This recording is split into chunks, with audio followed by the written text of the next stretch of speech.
کر تیرے جلدی جلدی آنے سے میرے دل کو تسلی مل جاتی ہے. لوگ ظلم زیادتی کرتے ہیں، تو جلدی آتا ہے، دل خوش ہو جاتا ہے، پریشانیاں ختم ہو جاتی ہیں. جب آپ صلی اللہ علیہ وسلم نے یہ خواہش ظاہر کی ذرا جلدی آیا کر، اللہ نے جبریل کی زبان پر قرآن پاک کا یہ مقام جاری کرا دیا. جبریل پڑھنے لگا وَمَا نَتَنَزَّلُ إِلَّا بِأَمْرِ رَبِّكَ. حضرت تمنا تو میری بھی یہی ہے، میں جلدی جلدی آپ کی خدمت میں حاضری دوں، لیکن جتنے تک اور رب العالمین کا حکم اور اجازت نہ ہو ہم فرشتے زمین پہ نہیں آ سکتے.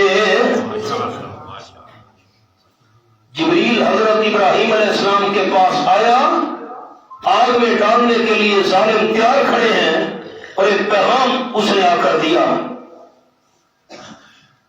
پہلے ذرا میں یہ حدیث پہلے سنا دوں. اور رحمت للعالمین صلی اللہ علیہ وسلم گھر مبارک سے باہر تشریف لائے. مکہ مکرمہ کی سرزمین پہ آپ چلتے جا رہے تھے. یہ میرے سامنے آخری پارہ، سورت کا نام سورت البلد. فرمایا اقسم بہذا البلد وانت حل بہذا البلد. یہ پہلی دعا آج سورت البلد آخری پارہ. میں اللہ کریم کو مکہ مکرمہ کی قسم ہے، اللہ تو نے مکہ شریف کی قسم کیوں اٹھائی؟ اس کے اندر زمزم کا چشمہ ہے، مقام ابراہیم حضرت ابراہیم علیہ السلام کے قدموں کے نشان والا پتھر ہے، اس میں حجر اسود ہے، جنت سے آیا ہوا پتھر.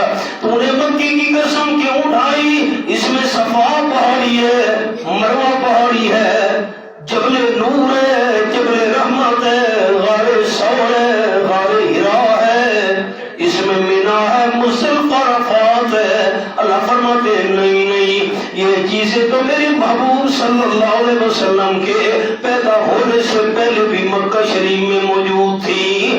آج میں اللہ قسم اس لیے اٹھا رہا ہوں مکہ شریف کی. وانت حل بہذا البلد، مکے کی پتھریلی زمین کے ساتھ میرے محبوب کے قدم جو لگے ہوئے ہیں